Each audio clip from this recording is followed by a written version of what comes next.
What if the greatest empire humanity ever built was never destroyed, never conquered, never erased by war or flame, but instead quietly folded into the earth itself? What if the beginning we were taught to remember is not a beginning at all, but a carefully chosen point after something far older slipped beyond reach? History often presents itself as a clean line, a gentle slope rising from darkness into knowledge. But when examined closely, that line begins to fracture. There are moments where continuity dissolves, centuries where nothing quite connects, places where time seems to pause or reset without explanation. These absences are rarely emphasized. They are softened, glossed over, treated as unfortunate gaps rather than meaningful silences. And before you allow your body to sink fully into comfort, before the edges of the day loosen their grip, take a very small moment to like the video and subscribe, but only if something in what I am sharing makes you want to remain a little longer. If you wish, share the place and time where you're listening. I am always curious about the small points of light drifting together through the night. The earliest written records do not describe a world being born. They describe a world already standing. Kings inherit crowns rather than forge them. Cities appear with laws already formed, rituals already fixed, boundaries already known. Writing systems arrive complex, precise, and fully capable of preserving abstract thought. Architecture emerges not as experimentation, but as mastery. This is not how beginnings usually look. Something feels missing beneath these stories. Not a minor chapter, but an entire volume torn away before the binding was complete. And when absence becomes consistent across cultures that never met, it stops feeling accidental. Beneath the surface of accepted timelines lies an uncomfortable possibility that human memory does not extend as far back as human existence itself. Across continents, myths speak of descent rather than ascent, of knowledge preserved underground, of ancestors retreating beneath mountains, beneath stone, beneath the skin of the world. These stories are often labeled symbolic, spiritual, or allegorical. Yet their consistency is difficult to ignore. Cultures separated by oceans describe hidden realms below the earth not as places of punishment, but as sanctuaries, archives, or origins. What if myth is not invention but compression? Memory folded into story when language became too fragile to carry the weight of truth directly. Archaeology occasionally uncovers structures that do not belong to their assigned age. Chambers sealed long before the cities above them were built. Tunnels extending farther than their supposed purpose would require. Stonework showing precision that demands long practice rather than sudden inspiration. These findings are not rare. They are simply isolated, categorized, and explained away one by one. But isolation can be a form of erasure. The ground beneath us is not inert. It is layered, patient, and vast. It remembers in ways we do not. Volcanic ash can bury centuries in a single afternoon. Floods can erase entire coastlines. Ice can press history flat, sealing it beneath kiln of silence. Over time, the surface becomes the most unstable place to exist. If a civilization understood this, truly understood the fragility of living above the skin of a restless planet, what choices might it make? Modern thought assumes progress must expand outward and upward. Taller structures, wider influence, greater visibility. But this assumption reveals more about our psychology than about necessity. Survival does not always favor those who rise highest. Sometimes it favors those who withdraw. There is growing acknowledgement within geology and climatology that Earth has experienced sudden dramatic transitions, rapid warming, sudden freezing, magnetic irregularities, events capable of wiping the surface clean while leaving deeper layers untouched. These discussions remain cautious, fragmented, and deliberately restrained. Rarely are they allowed to intersect with questions of civilization. Yet they should. If such resets occurred, knowledge would not need to vanish entirely. It could be condensed, hidden, passed downward instead of forward. An empire need not collapse if it chooses disappearance over destruction. What unsettles historians is not the absence of evidence, but its placement. Too deep, too old, too disruptive to the story that humanity prefers to tell about itself. A story of steady ascent rather than cyclical amnesia. Institutions thrive on continuity, on origins that feel manageable, on histories that reinforce the legitimacy of the present.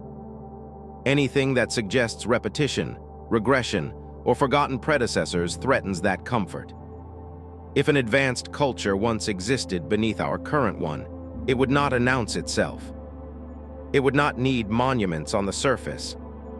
Its survival would depend on remaining unnoticed, sealed, and undisturbed. Power in that context would not be domination. It would be endurance. Perhaps the most unsettling possibility is not that such an empire might exist, but that we have already walked above it countless times, unaware that our cities are built on the roofs of something far older, that the ground we trust is not the beginning but the lid. If history begins where memory permits, then everything before memory becomes myth. And myth, when repeated often enough, begins to resemble imagination rather than inheritance. The earth does not erase, it covers. And what is covered does not vanish, it waits. If something ancient chose the planet itself as its archive, how deep would we have to listen before we noticed it was still there? And if humanity is not the first to stand on the surface, but merely the most recent, what might we be standing on right now without ever realizing it? The question does not fade after it is asked. It lingers not as a thought, but as a pressure, subtle, persistent, like standing above a hollow space without knowing how deep it goes. If something endured beneath the surface, it would leave traces not in stone alone, but in memory. Not memory, as we define it now, written and indexed, but memory carried through story, symbol, and repetition. The kind that survives even when its original meaning is no longer safe to speak aloud. Across ancient cultures, the idea of a world below appears again and again, separated by oceans, languages, and epics. These are not identical stories, yet they rhyme in unsettling ways. They speak of descent as an act of preservation, of knowledge hidden underground, of ancestors who retreated beneath mountains when the surface became unstable, violent, or uninhabitable. These narratives are usually placed in the category of myth, a word that comforts the modern mind because it implies distance from reality. But myth is not born from nothing. It is often what remains when direct transmission becomes impossible, when truth must be disguised to survive. In many traditions, the underworld is not hell. It is not punishment. It is a threshold, a place of waiting, a repository. The dead are not described as destroyed, but as residing elsewhere below, deeper out of sight. Even the language used is revealing. Words for ancient, hidden, and deep often share the same roots across unrelated tongues. This repetition raises an uncomfortable thought that beneath cultural differences lies a shared memory, fractured and reassembled into story, because the original context no longer exists. If a civilization chose descent, it would need to abandon visibility. It would leave behind only surface echoes, distorted reflections of something real, told and retold until meaning softened into allegory. Over generations, what was once practical becomes sacred. What was once a refuge becomes a realm of spirits. And yet the details persist. Descriptions of entrances concealed in mountains, of chambers that hum or resonate, of guardians not to keep intruders out, but to ensure balance between worlds. These motifs appear too consistently to dismiss entirely. They feel less like invention and more like inheritance filtered through fear, reverence, and time. Modern scholarship often separates myth from archaeology, as if one cannot inform the other. But early historians did not make such distinctions. For them, story was data. Symbol was signal. Meaning did not require material proof to be considered real. What changed was not the past. It was our tolerance for ambiguity. As society's centralized power, control over narrative became essential. History was no longer simply remembered. It was curated. Certain stories were elevated. Others were minimized, reinterpreted, or quietly removed. Accounts of descent, of lost golden ages, of worlds before this one became inconvenient. They suggested that the present was not the peak, but a layer. And layers are dangerous to authority. If humanity has risen before, then fallen, then risen again, progress loses its moral certainty.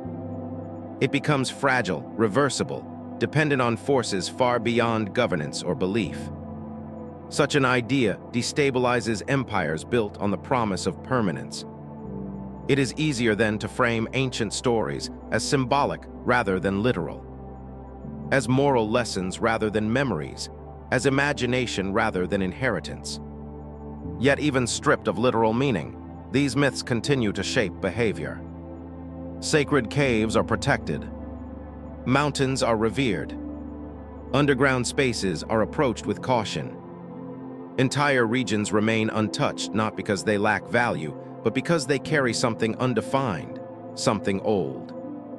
There are places where excavation stops abruptly, not due to lack of funding or interest, but because something feels wrong. Layers that are left intact, labeled too unstable, too sacred, or too complex to disturb. These decisions are framed as respect. But sometimes respect is another word for avoidance. If an ancient empire still exists beneath the earth, it would not leave inscriptions announcing itself. It would leave distortions, inconsistencies in our stories, contradictions in our timelines, symbols that refuse to resolve into metaphor alone. The underworld in this sense is not a location. It is a condition, a reminder that reality may extend downward as much as it extends forward. That history may not be a road, but a stack. And perhaps the most revealing detail is this. In so many myths, those who descend are warned not to speak of what they see. Not because it is forbidden, but because it cannot be understood by those who remain above. Language fails. Memory fractures. Meaning dissolves when brought into the light.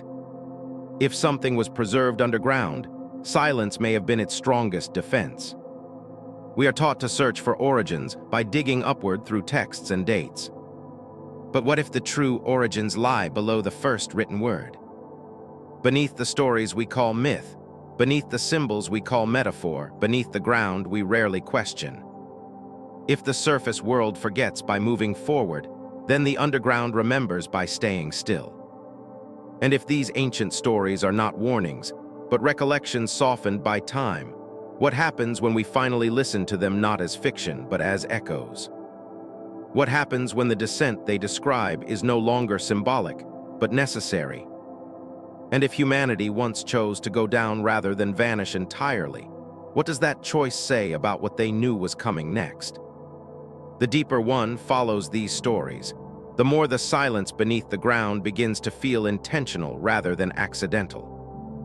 It is not the absence of structures that unsettles, but their presence appearing where they should not be, extending farther than logic allows, stopping abruptly as if the rest was never meant to be seen. Across the world, beneath ancient cities and forgotten settlements, networks of tunnels emerge without clear origin. Some are narrow and crude, others wide enough to walk through comfortably, lined with stone, engineered with ventilation, drainage, and precision that suggest planning rather than improvisation. They appear beneath places that never recorded their construction. They predate the architecture above them, and often no one can say why they exist. These underground spaces are usually explained in isolation. Storage, defense, burial, ritual. Each explanation fits well enough when applied to a single site. But when similar structures appear across continents, separated by thousands of years and cultures that never met, Isolation begins to feel like a convenient lens. In certain regions, tunnels stretch for kilom, sometimes intersecting, sometimes vanishing into bedrock. They do not always connect obvious points. They do not always align with known trade routes or defensive needs. Some are carved too deep to be practical for daily use. Others show signs of long-term habitation. Soot marks, worn stone, places where water was once managed carefully rather than avoided. The question arises quietly. If these were meant to be temporary, why were they built to last? Modern excavation rarely follows these spaces to their end. Safety concerns are cited. Structural instability, lack of funding. In some cases, access is sealed entirely, and attention is redirected back to the surface where history feels easier to control. What lies beneath is left unintegrated, classified as anomaly rather than evidence. But anomalies accumulate. There are chambers with acoustics so precise that sound behaves differently within them. Spaces where whispers travel unnaturally far, where vibration lingers, where silence feels dense. These qualities are often attributed to coincidence or later ritual use. Yet acoustic engineering is not accidental. It requires understanding, testing, refinement, knowledge passed down or developed over time. If a civilization retreated underground, sound would matter. Communication would depend on resonance rather than visibility. Stone would become not just shelter but medium. Walls would need to carry more than weight. They would carry signal. Even more unsettling is the recurring pattern of concealment. Entrances blocked deliberately, passages collapsed inward rather than eroded naturally, chambers sealed with stone that does not match the surrounding geology. These are not the marks of abandonment. They are the marks of closure. Closure implies intent.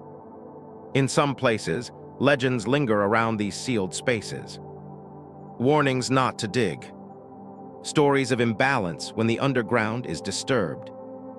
Tales of knowledge that was never meant to return to the surface unchanged. These are often dismissed as superstition layered over practical caution.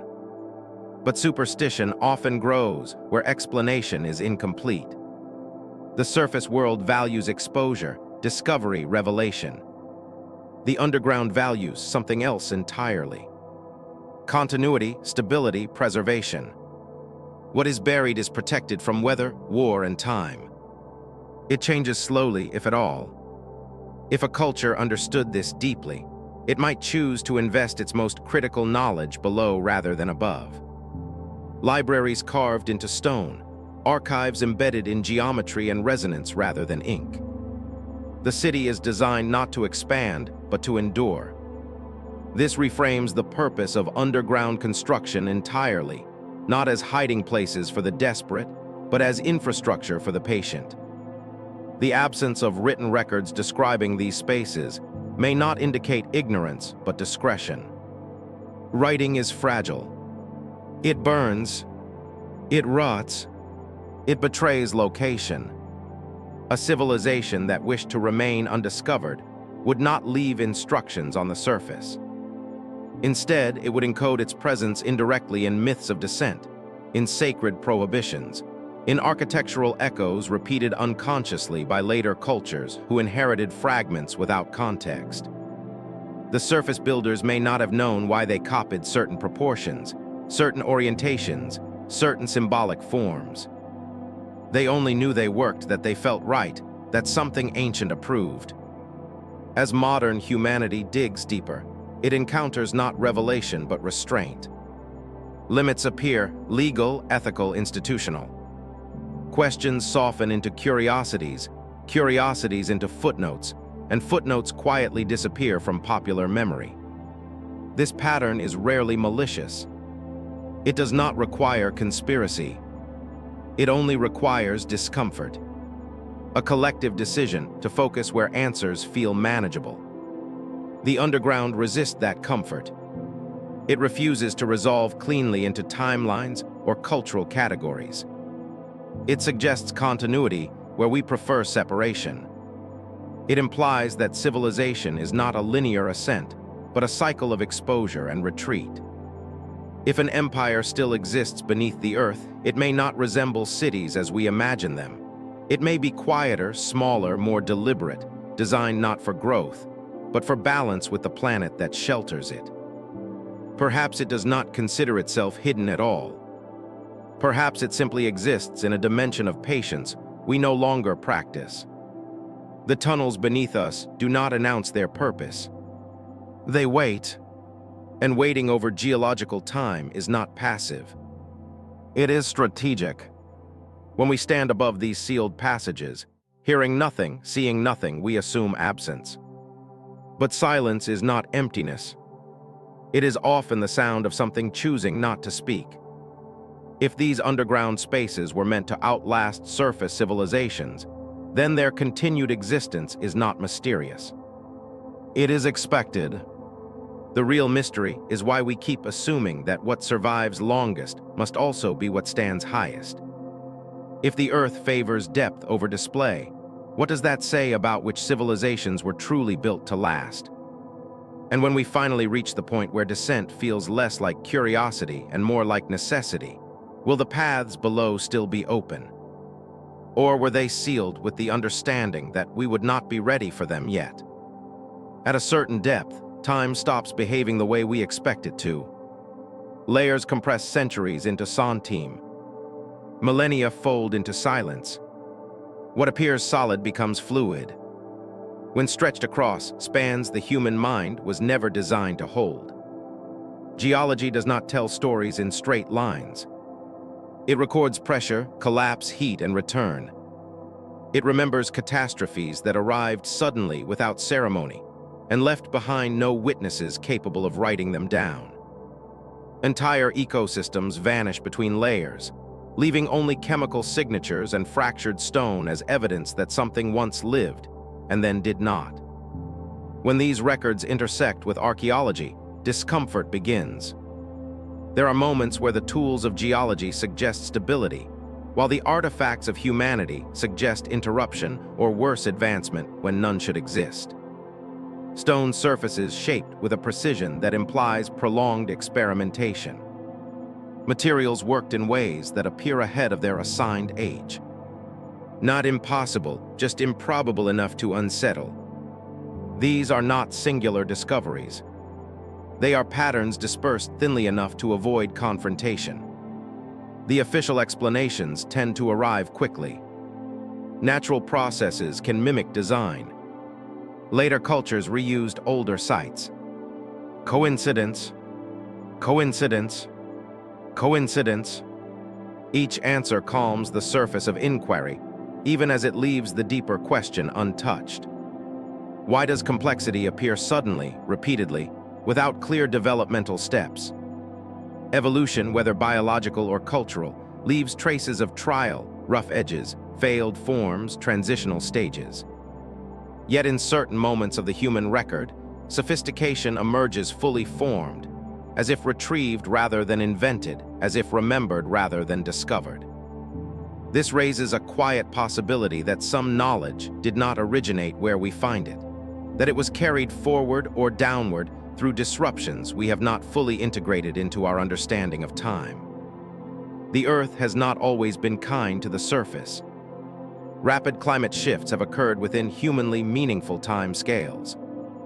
Ice has advanced and retreated with startling speed. Sea levels have risen and fallen, swallowing coastlines where early populations would naturally have gathered. These events leave scars in sediment, but little room for cultural continuity.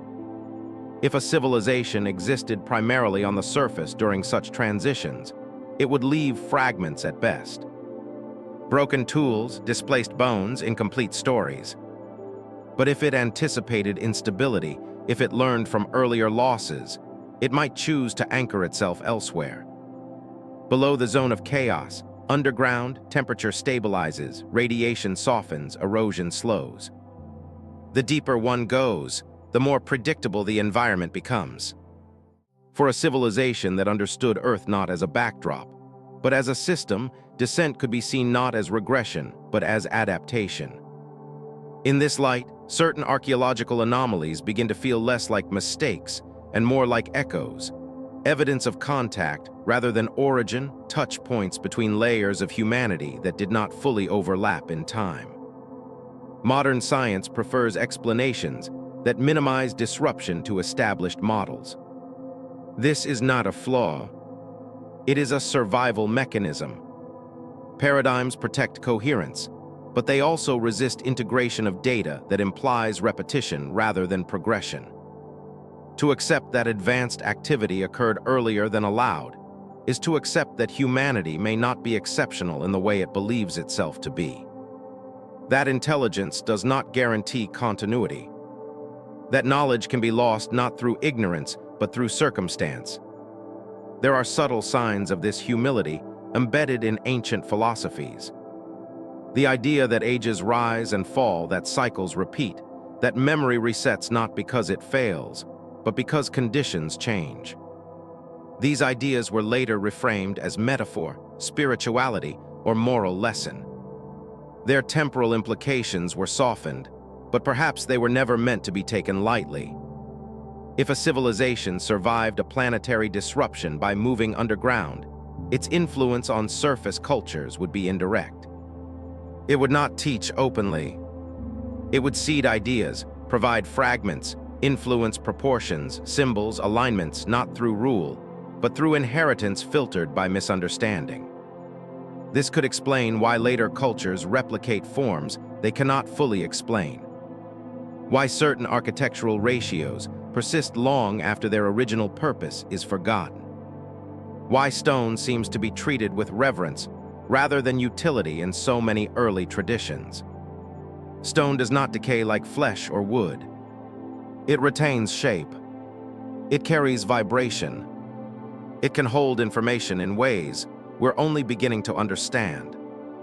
A civilization that learned to speak with stone rather than over it would leave a legacy difficult to erase, but also difficult to interpret. What we call ancient may be merely resurfaced.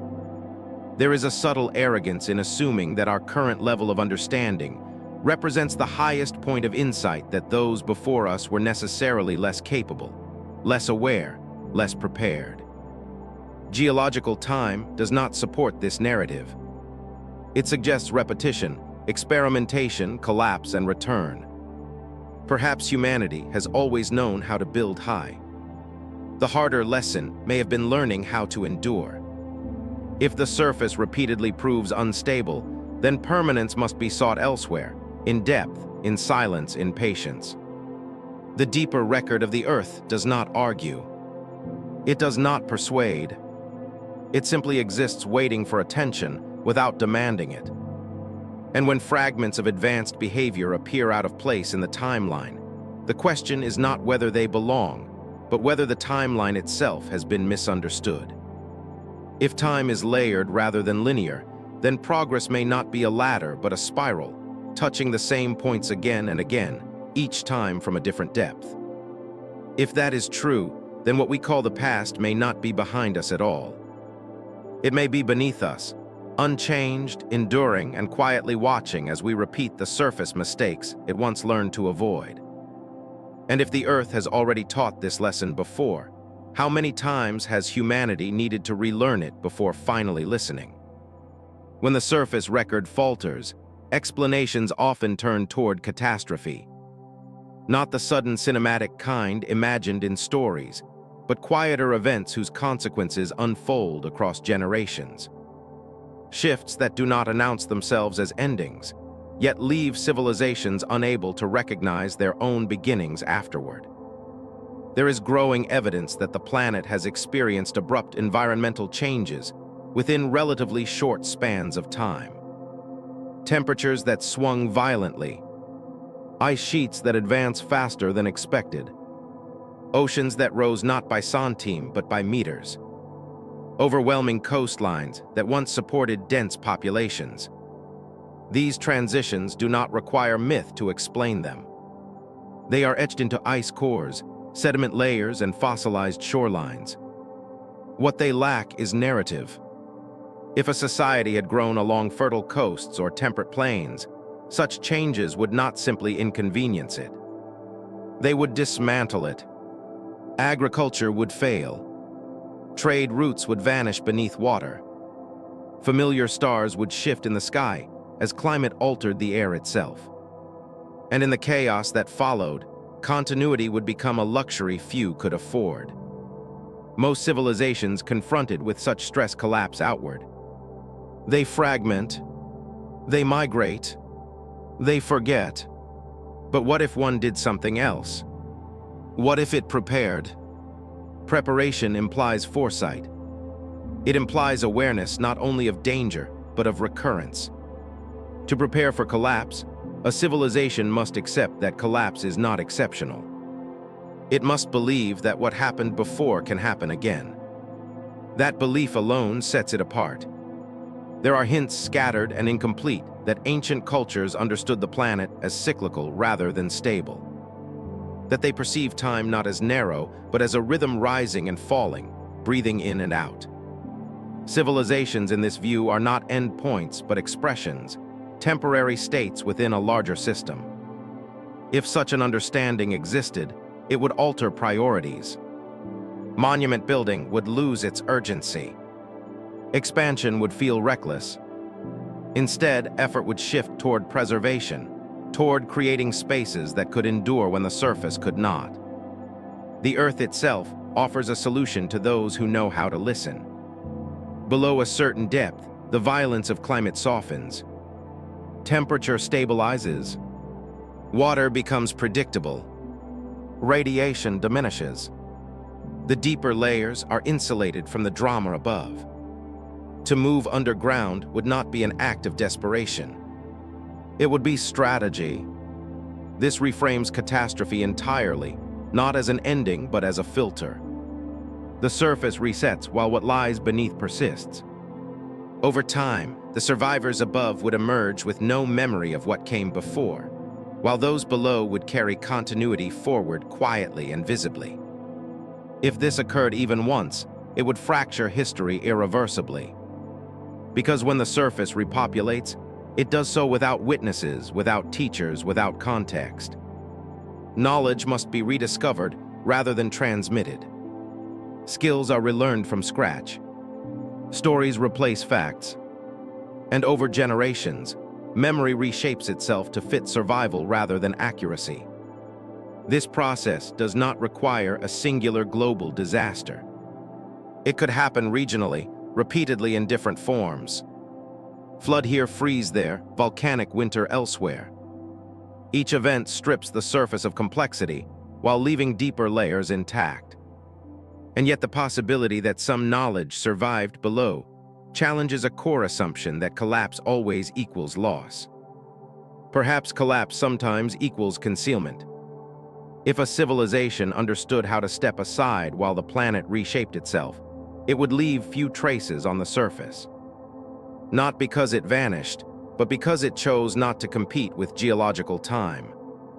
Its absence would be mistaken for extinction. Later cultures might stumble upon remnants without understanding their origin.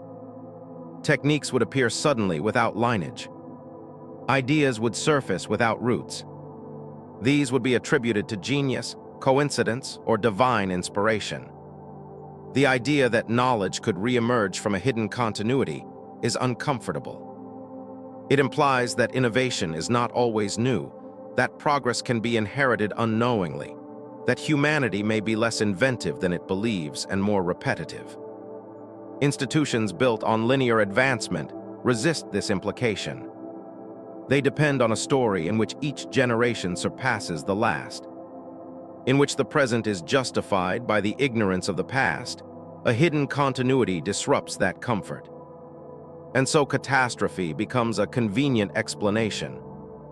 It allows the past to end cleanly. It absolves the present of responsibility to remember.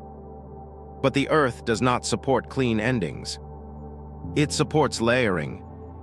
If a civilization survived below while the surface reset, its relationship with later humanity would be complex. It would not rule openly. It would not intervene directly. To do so would risk exposure, conflict, and repetition of the very mistakes it sought to escape. Instead, its influence might appear as constraint, as subtle guidance embedded in myths, tabos, and sacred spaces. Warnings disguised as superstition, knowledge diluted into symbolism. This could explain why so many ancient cultures emphasize balance rather than dominance, why excess is framed as dangerous, why hubris invites correction. These may not be moral inventions, but historical lessons encoded for those who would listen. Catastrophe, then, is not simply something that happens to civilizations. It is something they respond to, and responses shape what survives. If humanity has faced planetary upheaval before, the question is not whether it collapsed, but how it adapted. Whether it chose to rebuild immediately or to wait, to rise again or to descend and endure. And if such a choice was made once, it may have been made more than once, which raises a quiet, unsettling possibility.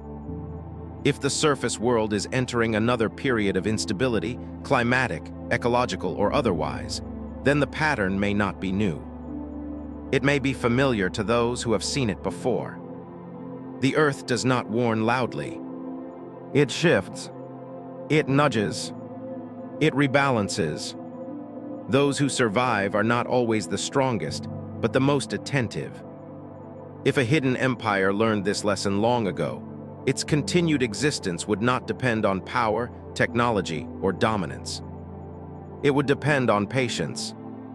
And if patience has always been the most reliable response to catastrophe, then perhaps the greatest civilizations are not the ones that rise highest, but the ones that know when to step aside and let the surface forget. If that is true, then the question is no longer whether such an empire could exist. It is whether we are approaching the kind of moment that would require one to do so again. Survival, when examined closely, rarely belongs to those who resist change the longest. It belongs to those who recognize when resistance becomes wasteful. When effort expended upward no longer returns anything but exposure.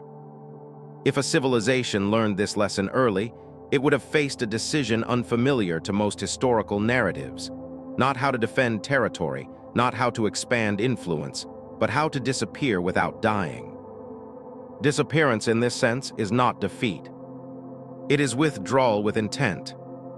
There are scattered indications that some ancient societies understood descent not as exile, but as continuity. That going below the surface was a way to step outside the violent churn of the visible world. In these stories, those who descend do not vanish forever. They persist, waiting for a time when conditions above no longer threaten annihilation. What makes these accounts unsettling is not their mysticism, but their practicality. If a culture anticipated repeated surface instability, it would not simply seek shelter. It would seek sustainability. Underground living would require knowledge of airflow, water control, temperature regulation, and structural longevity. These are not improvised skills. They demand experimentation, failure, refinement, and time. Evidence of such knowledge appears intermittently, not as complete systems, but as fragments, carefully cut ventilation shafts, water channels that resist stagnation, chambers positioned to avoid collapse zones. These details suggest habitation rather than hiding, design rather than desperation. The question then becomes, who lived there long enough to perfect these methods? Modern interpretations often frame underground habitation as temporary. Refuge during war, storage during scarcity, burial for the dead. But many subterranean spaces show signs of planning that exceed short-term need.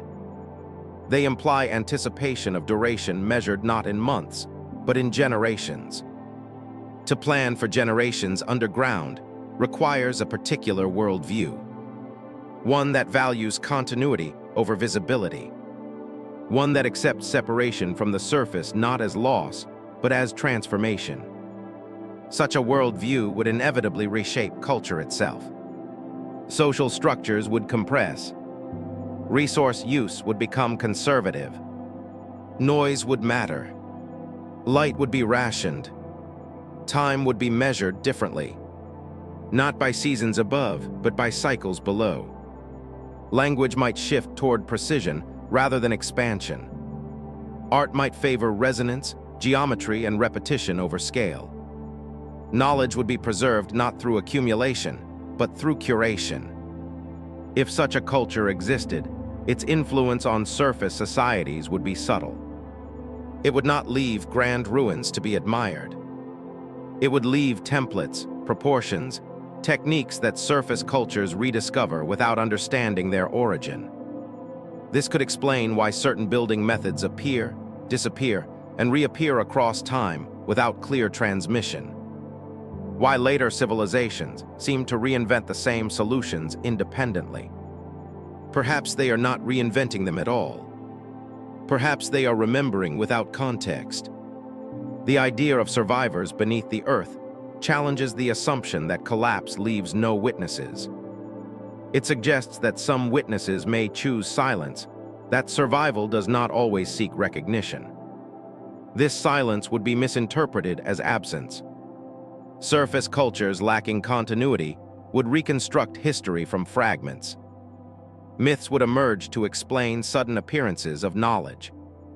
Gods descending from below, ancestors returning from hidden realms, teachers arriving from nowhere, then vanishing again.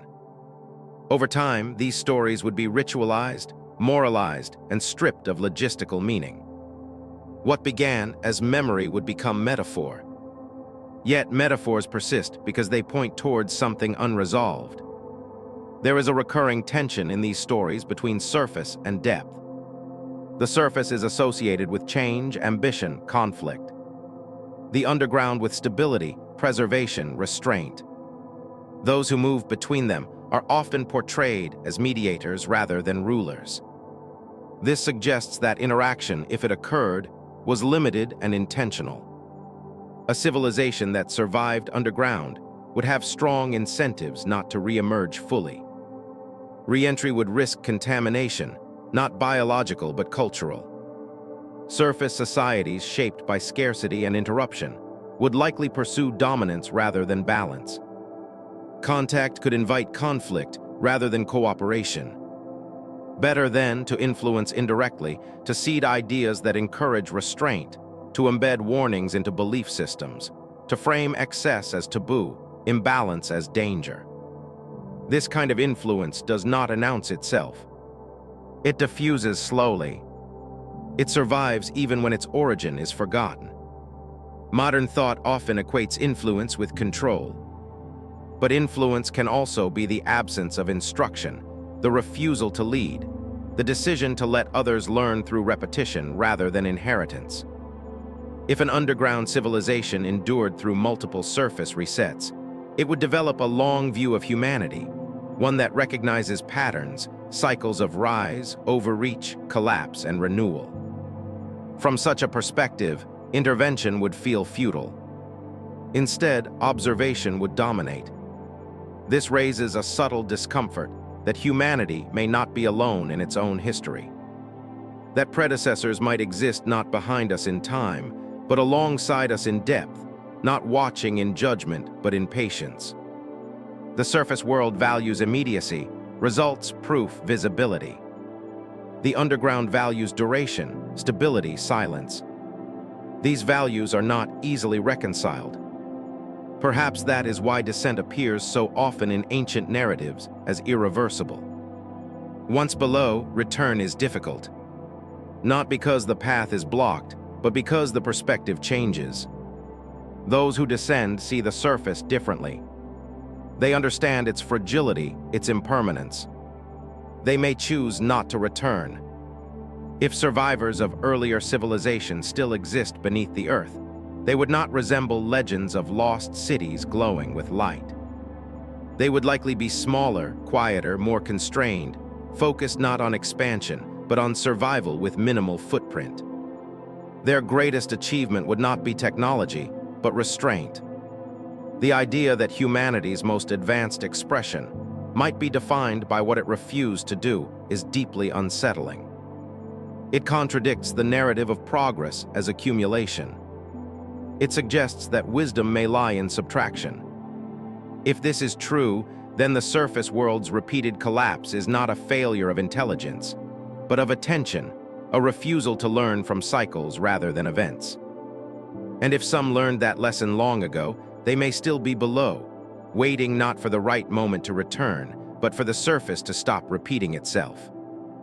The unsettling question is not whether such survivors could exist.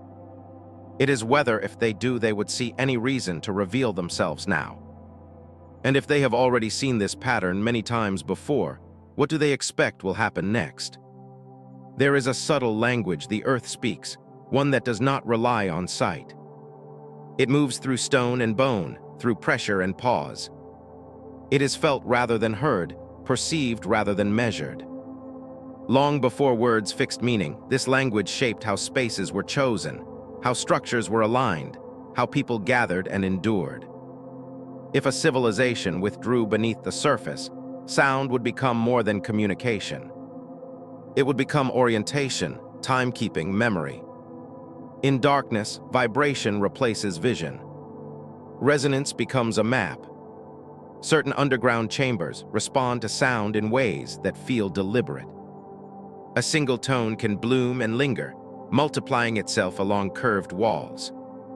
Low frequencies travel farther than expected, bending around corners, carrying presence through stone. Silence in such places is never empty. It hums softly as if waiting. These effects are often dismissed as accidental byproducts of shape. But shape itself is a decision, and decisions repeated across distant regions suggest understanding rather than coincidence. Acoustic knowledge does not require modern instruments. It requires attention, repetition, listening to how the earth answers back. Over time, stone teaches those who remain with it long enough. If underground life extended across generations, sound would naturally evolve into a tool of cohesion. Messages could travel without light. Ritual could reinforce memory. Geometry could stabilize resonance. Knowledge could be stored not in symbols, but in spaces themselves. This kind of storage resists decay. Paper burns. Digital memory fails. But a chamber carved to carry vibration endures, as long as the rock remains intact. Meaning is preserved not as instruction, but as experience. Later cultures encountering such spaces might feel something without understanding why. A sense of gravity, a pull towards silence, a compulsion to speak softly or not at all. These reactions are often labeled spiritual. But spirituality may simply be the emotional residue of encountering design whose purpose is forgotten. Across the ancient world, stone is treated with reverence disproportionate to its utility. It is not merely material. It is mediator. Between worlds, between times, between the living and the absent. This reverence persists even where practical explanations fade. If resonance once served as a medium for knowledge, then stone structures above ground may be echoes of deeper practices. Temples replicate proportions found underground. Sacred geometry mirrors subterranean chambers. What appears as symbolism may be inheritance. The surface world learns by copying what feels stable. There is also a quieter implication. That sound itself may have been used to interact with the earth more directly, to test stability, to communicate across distances, to regulate environments. Low-frequency vibration affects matter in subtle ways. It can move water, loosen sediment, alter perception. A civilization attentive to these effects might use resonance to maintain underground spaces, to detect stress before collapse, to synchronize activity across separated chambers, to create a shared sense of time when the sun is no longer visible. Time underground would not be measured by days and nights, but by cycles of sound and rest. Rhythms that replace clocks, patterns that soothe rather than accelerate. This stands in stark contrast to surface culture, where sound often overwhelms, where noise competes for attention, where silence is rare and uncomfortable. The underground favors restraint, precision, economy. If a civilization learned to listen deeply enough, it might come to see the Earth not as inert matter but as participant, a system that responds to input, a partner rather than a resource. This perspective would discourage extraction. It would favor balance. Over time, such values would become cultural instinct rather than doctrine. Modern science has only begun to rediscover aspects of this relationship. Resonance, frequency, and vibration are now recognized as fundamental properties of matter. Yet they remain abstract, separated from lived experience. For an underground culture, they would be immediate and unavoidable. Every step would echo. Every voice would shape the space. Careless sound could destabilize. Deliberate sound could harmonize. Such sensitivity would encourage humility, a constant awareness of limits. If these practices influence surface cultures indirectly, they would arrive fragmented, reduced to ritual without explanation, chant without context, architecture without memory. Over time, meaning would drift, but the emotional effect would remain. This could explain why certain sounds are universally associated with solemnity or awe, why deep tones calm, why rhythmic repetition induces focus. These responses may be inherited, not invented. The Earth responds to vibration, whether we acknowledge it or not. But those who learn to listen early would shape their survival around that truth. If an underground civilization persists, it may do so within a carefully maintained acoustic equilibrium. One that avoids drawing attention, one that favors subtlety over force, silence over signal. Its presence would not announce itself with noise. It would be felt, if at all, as an absence, a calm beneath the turbulence of the surface. Perhaps this is why so many ancient warnings emphasize listening rather than seeing. Why wisdom is associated with stillness. Why dissent is framed as inward movement rather than outward conquest. If knowledge was once encoded in resonance and space, then its rediscovery will not come through excavation alone. It will require attunement, a willingness to slow down, to hear what stone has been holding for far longer than memory. The surface world rushes.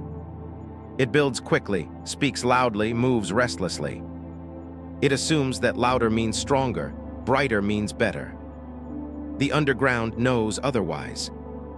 If humanity's greatest empire still exists beneath the earth, its power may not be technological or territorial. It may be acoustic, a mastery of listening rather than speaking. And if that is the case, then the question is not whether we will ever find it. It is whether in our noise we would recognize it at all or simply pass above it, mistaking its silence for emptiness, unaware that beneath our feet the earth is still humming with the memory. Patterns have a way of surviving even when explanations do not. They drift across time, shedding context while keeping form like shells carried inland long after the tide that shaped them has gone. Across ancient civilizations, certain symbols recur with unsettling consistency. Not copied directly, not identical but unmistakably related. Spirals that turn inward rather than outward. Interlocking angles that seem to favor balance over dominance. Repeated ratios that appear in stone, art, and planning, long before formal mathematics claims them. These are often described as aesthetic choices. Cultural preferences, independent discoveries. But repetition across distance invites a different question. Why these forms and not others? If a civilization survived underground, symbols would become more than decoration. They would function as compression, a way to store layered meaning without relying on fragile language. Geometry would carry instruction. Proportion would encode memory. Shape would become syntax. When such symbols resurface on the surface, stripped of their original context, they become mysterious, sacred, open to interpretation. Their power remains, but their purpose dissolves. This is the strange fate of inherited knowledge. It continues to work long after we forget why. Languages themselves carry traces of this process. Certain root sounds appear linked to concepts of depth, age, and concealment across unrelated language families. Words for ancient often overlap with words for deep. Terms for wisdom echo those for silence or hidden. These overlaps are not universal, but they are frequent enough to suggest shared intuition rather than coincidence. Language evolves by necessity. It simplifies.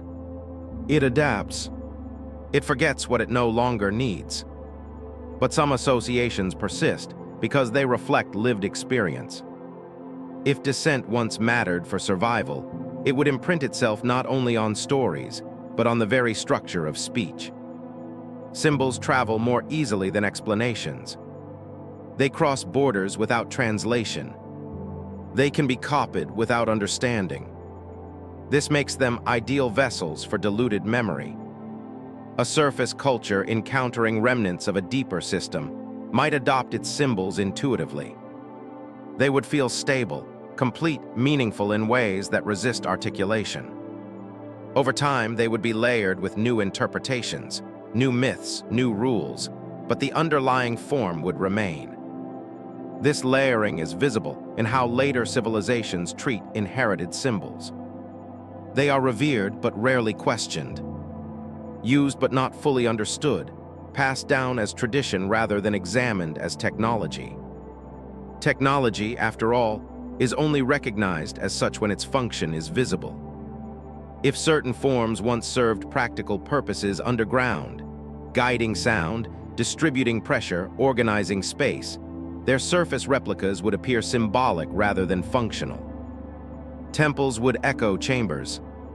Monuments would mirror stabilizing geometries. What once sustained life would now sustain belief. This transformation does not erase origin. It disguises it. Institutions often play a role in this disguise, not through malice but through necessity. As societies formalize, meaning must be standardized. Symbols are redefined to fit doctrine. Their ambiguity is narrowed. Their potential to suggest alternative histories is softened. A symbol that once pointed downward might be reframed as transcendence. A spiral that once marked ascent could be reinterpreted ascent. The direction reverses, but the form remains. Over generations, these reinterpretations harden into truth. Few remember that the symbol ever meant anything else. This is how continuity survives disruption. Not through accuracy, but through persistence. If an underground civilization influenced surface cultures indirectly, symbols would be its safest method. They would not reveal location. They would not expose identity. They would simply seed recognition.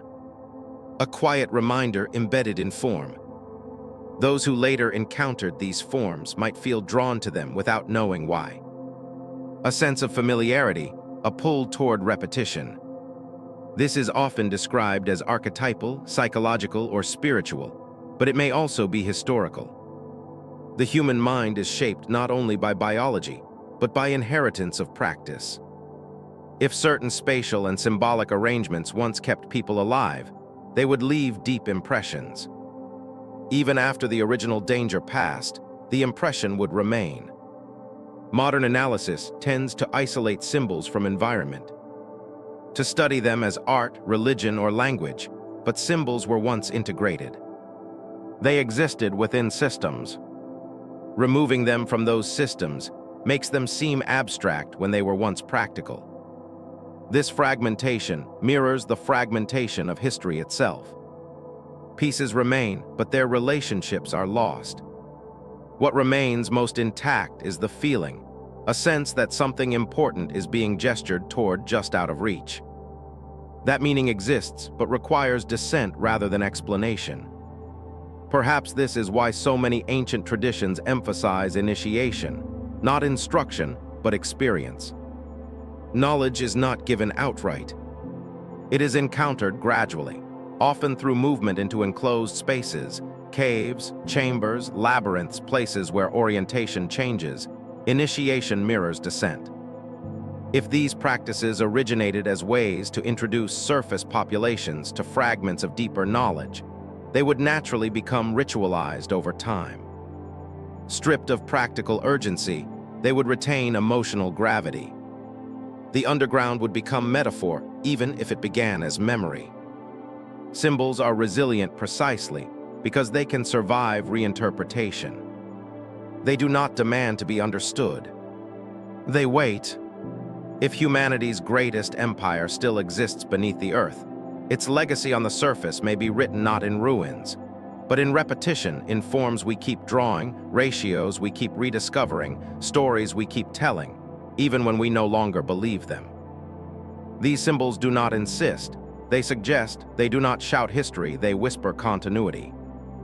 And perhaps the most unsettling thought is this: if we are surrounded by inherited symbols pointing towards something below, then forgetting may not be accidental. It may be a necessary condition of coexistence. To remember fully would require acknowledgement. To acknowledge would require response, and response might destabilize the fragile balance between surface and depth. If symbols are the only safe bridge between layers of humanity, then their ambiguity is not a flaw, it is protection. So when we encounter ancient forms that feel familiar without explanation, perhaps the question is not what they mean now, but what they once did. And if their original function lay underground, then the true meaning of these symbols may not be something we can learn by looking at them. It may be something we can only rediscover by following where they point downward into the quiet layers, where memory does not speak but waits. When patterns persist without explanation, authority begins to feel uneasy. Not because it knows the truth and hides it deliberately, but because uncertainty threatens the stability of any system built on continuity. History, once organized, prefers not to be disturbed. Every civilization that reaches a certain scale develops custodians of memory. Institutions that decide what is preserved, what is emphasized, and what quietly fades. This process is rarely framed as control. It is framed as care, as protection against confusion, contradiction, or collapse of meaning. But curation always implies selection. As surface societies rebuilt themselves again and again, layers of interpretation accumulated above the past. Each generation inherited fragments already filtered by those before it. Over time, the origin of those fragments mattered less than their usefulness. Stories were streamlined, chronologies were compressed, ambiguities were softened into metaphor. This is how uncomfortable ideas survive without being confronted. If evidence suggested that humanity was not the first to build, not the first to organize, not the first to understand the planet as a system, such evidence would not need to be erased. It would only need to be reframed, pushed into the margins, labeled symbolic rather than literal, treated as interesting but irrelevant. Institutions excel at this kind of quiet adjustment. Religious systems, in particular, inherited vast bodies of older knowledge. They did not create it from nothing. They absorbed, repurposed, and stabilized it. Symbols were recontextualized. Sacred spaces were built atop older foundations. Descent narratives were transformed into moral allegory.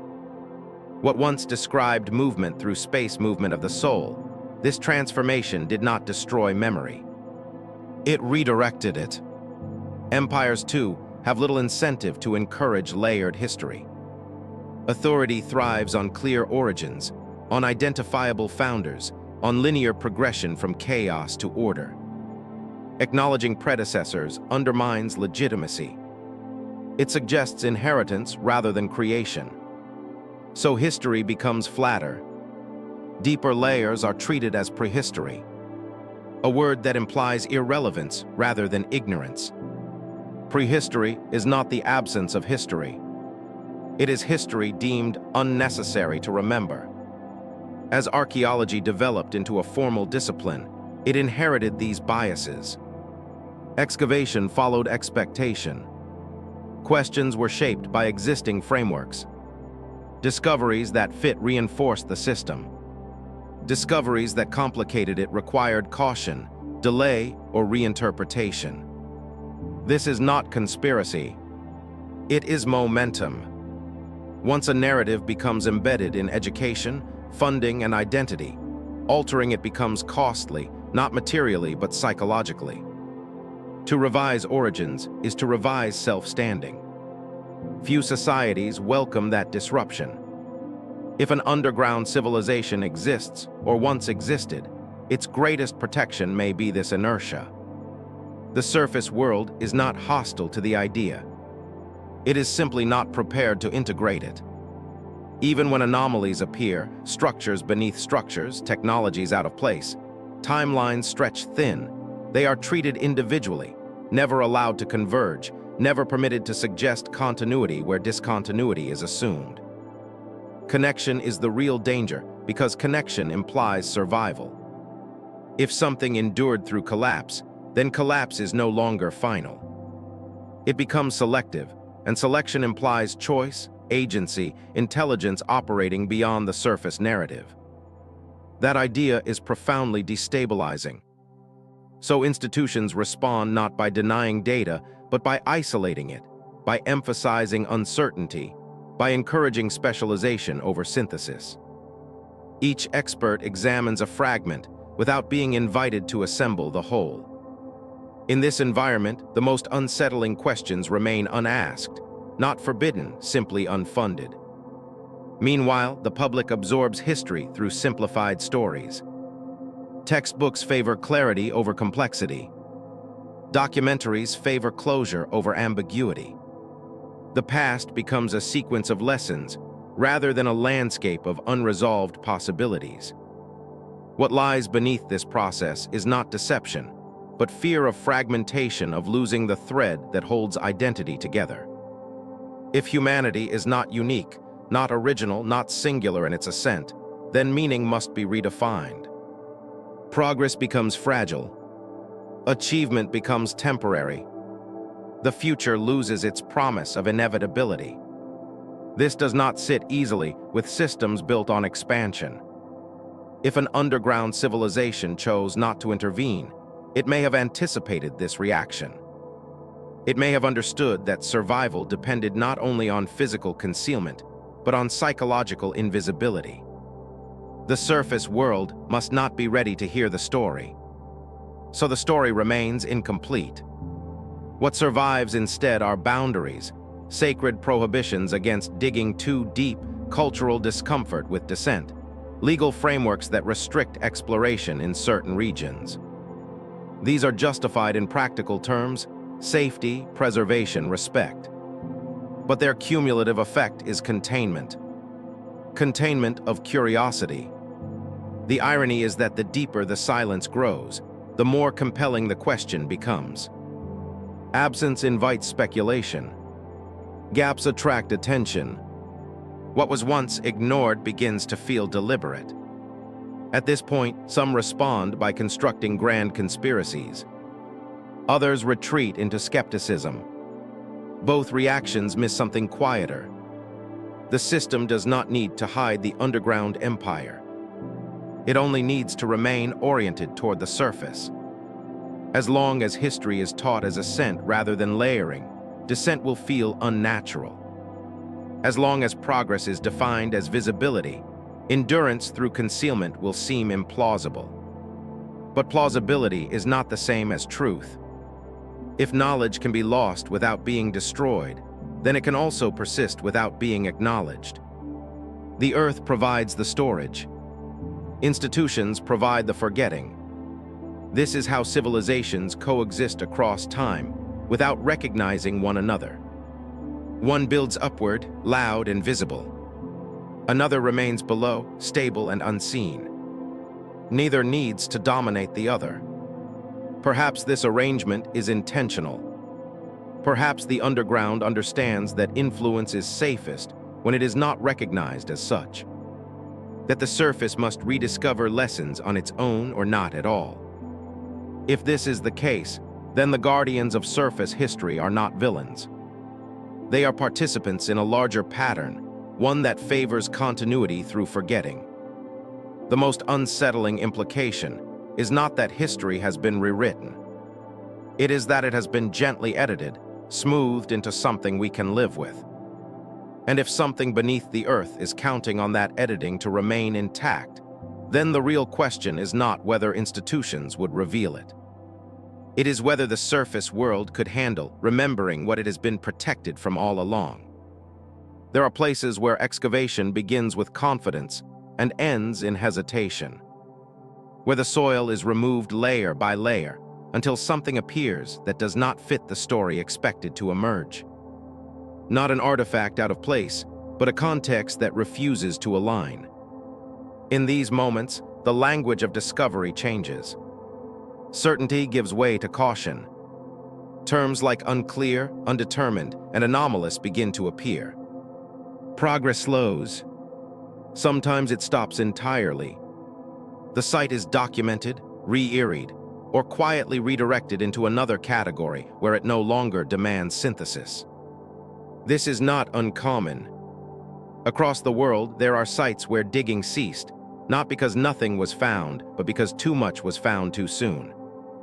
Structures beneath structures, layers that suggest occupation without interruption, where interruption is expected, evidence of planning that precedes the cultures officially credited with the area.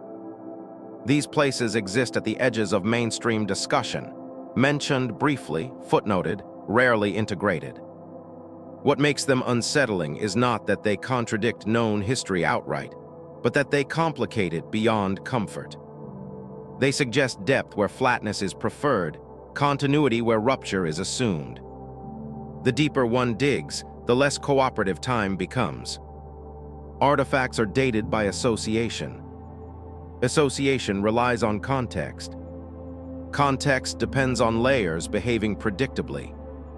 When layers blur, dating loses authority, and without authority, interpretation becomes vulnerable. It is safer then to stop. Forbidden archaeology is not forbidden because it is false. It is forbidden because it resists conclusion. It opens questions that cannot be answered within existing frameworks. If an underground civilization once existed, its traces would appear exactly like this. Fragmentary, inconvenient, too early, too precise. Not enough to prove survival, but too much to ignore honestly. And yet ignoring honestly is still ignoring. Many of these sites are framed as ceremonial. Ritual is a flexible explanation. It can absorb complexity without demanding function. Anything can be sacred if its purpose is unclear. Once something is declared symbolic, it is relieved of the burden of practicality. But symbolism does not carve ventilation shafts. It does not regulate water flow. It does not calculate load-bearing ratios deep underground. Those are the marks of habitation, not performance. The discomfort arises when the implication becomes unavoidable that some spaces were meant to be lived in, not visited. That they were designed for duration rather than spectacle. Such spaces challenge the assumption that surface life was the only life that mattered. Modern archaeology excels at reconstructing surface behavior, tools, dwellings, trade, warfare. But it struggles with absence, with societies that did not leave visible ruins because they chose stability over expansion. The underground does not reward spectacle. It rewards restraint. If a civilization adapted itself to this environment, its traces would be minimal by design. No sprawling monuments, no decorative excess. Everything would serve function first, symbolism second. Efficiency would replace expression. Later cultures encountering fragments of this design might copy the form without grasping the logic. They would replicate shapes, ratios, alignments. But lacking the underground context, these replications would become ritualized rather than operational. Thus, what was once infrastructure becomes mystery. There are also sites where access is restricted not for safety, but for preservation. The justification is sound. Fragile environments must be protected. But preservation also freezes inquiry. It suspends interpretation at the moment most in need of revision. Some chambers remain sealed not because they are unstable, but because opening them would require new questions. Questions without funding, without consensus, without precedent. It is easier to protect than to explain. The public rarely notices these pauses. They occur quietly, professionally. No announcement is made that something has been set aside. The absence simply remains absent over time. This absence accumulates into a pattern, a negative space around which history is built.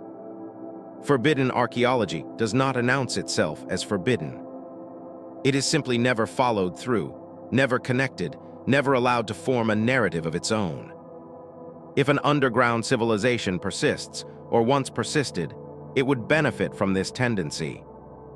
Its traces would be perpetually almost understood, always one discovery away from relevance, yet never quite arriving there. This is not a failure of science. It is a limitation of storytelling. Science answers questions. It does not decide which questions deserve to be asked. That decision is cultural, institutional, psychological, and cultures that define themselves by assent will always struggle to imagine that dissent could be deliberate. The underground, after all, challenges visibility. It cannot be photographed easily. It does not reveal itself from above. It requires commitment, time, discomfort, a willingness to move slowly. These are not qualities rewarded by modern attention. If something ancient endures beneath us, it may do so not because it is hidden, but because it is incompatible with how we prefer to know things. It does not fit into a narrative of triumph or decline. It suggests endurance without display. Such endurance is difficult to celebrate. As long as forbidden sites remain fragmented, the larger question remains suspended, not answered, not denied, simply deferred. Deferred questions do not disappear. They wait. They surface in moments of crisis, when established narratives falter, when confidence in progress weakens, when the future feels uncertain enough to invite curiosity about alternatives.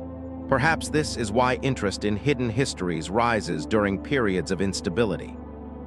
The past begins to feel less settled. Layers once ignored begin to attract attention. If an underground civilization exists, its revelation would not come through a single discovery. It would emerge gradually through accumulation, through the realization that too many anomalies point in the same direction, downward. Until then, forbidden archaeology remains what it has always been, a threshold not closed, but not crossed. A place where history pauses, unsure whether it wants to remember what lies beneath its own foundations. And if the Earth has been keeping a record below the reach of our narratives, the question is not whether it will be uncovered.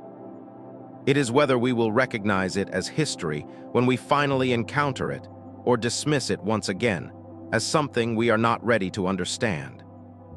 Forgetting is often treated as failure, as erosion of memory, as a weakness in the chain that binds generations together.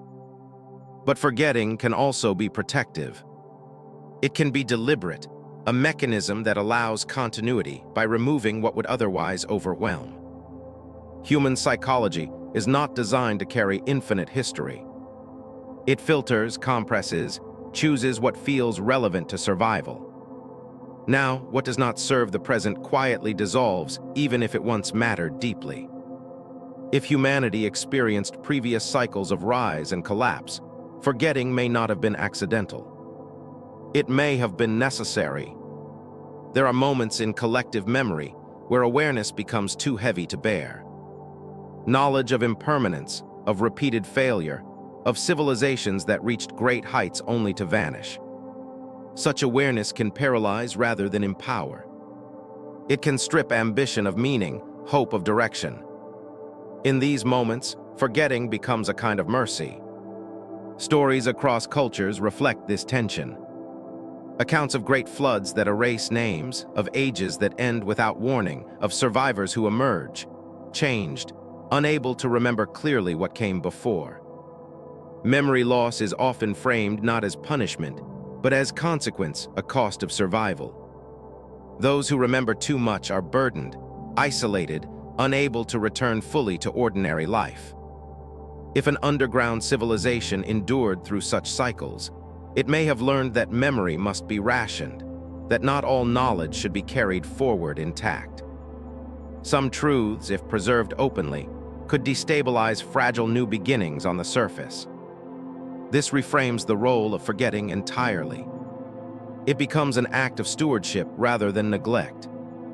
Surface societies rebuild best when they believe the future is open, when they feel unique rather than repetitive, when they can imagine themselves as first rather than latest. This illusion fuels creativity, exploration, and risk-taking. Without it, growth stalls. Perhaps this is why surface cultures consistently frame their origins as singular. Why they resist the idea of predecessors equal or superior to themselves. Why myths of golden ages are placed safely out of reach either at the dawn of time or in divine realms. To place advanced predecessors beneath our feet would collapse that distance. If forgetting supports renewal, then remembrance must be selective. Fragments are allowed. Complete narratives are not. Symbols survive. Instructions dissolve. The outline remains though the detail fades. This selective forgetting could explain why humanity repeatedly rediscovers similar principles. Geometry, agriculture, architecture, astronomy. Each time framed as innovation, even if the solutions echo earlier forms, rediscovery feels empowering. Inheritance feels limiting. Modern culture often celebrates memory as absolute good. Preservation, documentation, archives. But this is a recent orientation. For much of human existence, forgetting was built into survival. Oral traditions shifted with each telling. Context mattered more than accuracy, meaning adapted. The underground, by contrast, favors permanence, stability, retention. A civilization that withdrew beneath the surface would accumulate memory slowly and carefully. It would be selective about what to keep and what to release back into the world. This asymmetry creates a strange relationship between depth and surface. One remembers too much. The other forgets too often. Neither state is ideal on its own. If both exist simultaneously, balance emerges. Surface societies innovate. They test. They fail loudly. They forget and try again. Underground societies preserve, they observe, they refine quietly. They remember patterns rather than events. In this framework, forgetting is not absence. It is division of labor. The discomfort arises when we assume there can only be one mode of civilization. That humanity must either remember everything or lose it all. The possibility that different layers of humanity might carry different responsibilities challenges this simplicity. Perhaps the surface forgets so the depth can remember. This would explain why certain discoveries feel both familiar and alien. Why encountering ancient sites can evoke recognition without clarity, a sense that something is being recalled but not fully accessed. Psychologists speak of buried memory, of impressions formed before language that shape behavior long after details vanish. Humanity may carry such impressions collectively, instincts shaped by experiences no longer consciously remembered, avoidance of depth, fear of enclosed spaces, reverence for caves and mountains, anxiety around silence.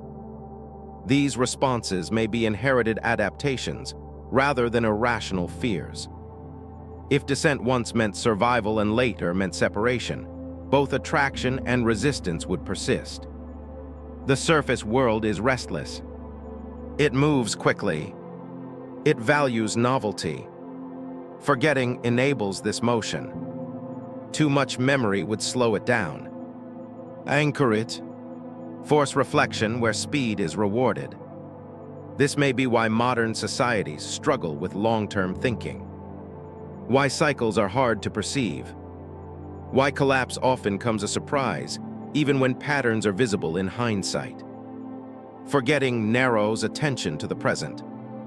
If an underground civilization still exists, it may have accepted the role of remembering so the surface does not have to. Holding continuity quietly without expectation of recognition. This arrangement would not require coordination. It would emerge naturally from environment and necessity. The Earth itself encourages this division. Depth stabilizes. Surface fluctuates. Memory settles below. Action unfolds above. Perhaps the most unsettling thought is not that humanity has forgotten something important. It is that forgetting may be part of how humanity survives at all.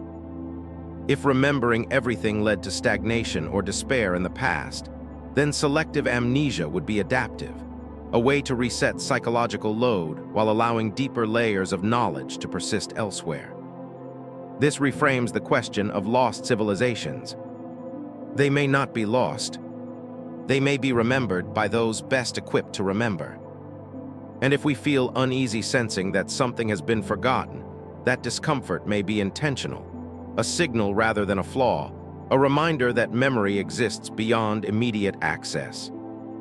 If the surface ever reaches a point where forgetting becomes dangerous, where patterns repeat too precisely, curiosity turns downward again, questions re-emerge, excavation resumes, attention shifts. This oscillation between forgetting and remembering may itself be the cycle. If that is true, then the underground does not wait passively. It holds space. It preserves the option of recall. The Earth becomes a library with restricted access. Not locked, but gated by readiness rather than permission.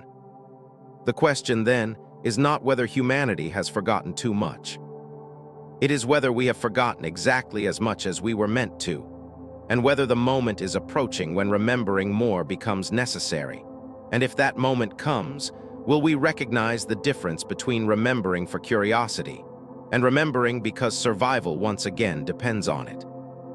In recent decades, discoveries beneath familiar landscapes have begun to surface quietly, almost apologetically, not announced as revolutions, but as curiosities.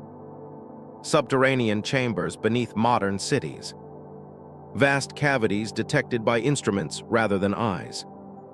Networks mapped indirectly through echoes, voids, and anomalies in density. What unsettles is not their existence. Underground spaces are expected, but their scale, their placement, and their indifference to the timelines built above them. These spaces do not ask to be interpreted. They simply exist, intersecting the present without acknowledging it. Beneath dense urban centers, beneath deserts long assumed empty, beneath plateaus considered geologically simple, unexpected hollows appear. Some are natural, many are not. Their geometry resists randomness. Their orientation suggests intent. Their silence feels deliberate. Modern technology has made these discoveries possible without intrusion. Radar sees what eyes cannot. M-scans reveal voids without breaking stone. The Earth is beginning to outline its own interior without asking permission. And what it reveals does not resemble a blank slate. There is a strange humility in these findings. They do not arrive with answers. They do not confirm narratives. They merely reopen questions, thoughts settled. Why here? Why this deep? Why this pattern? In some cases, these underground spaces align with ancient sacred sites above. Not perfectly, but close enough to unsettle coincidence. The surface structures feel like markers rather than origins, as if something below guided placement rather than the other way around. This inversion of causality is uncomfortable. It suggests that what we see is not foundational, but derivative.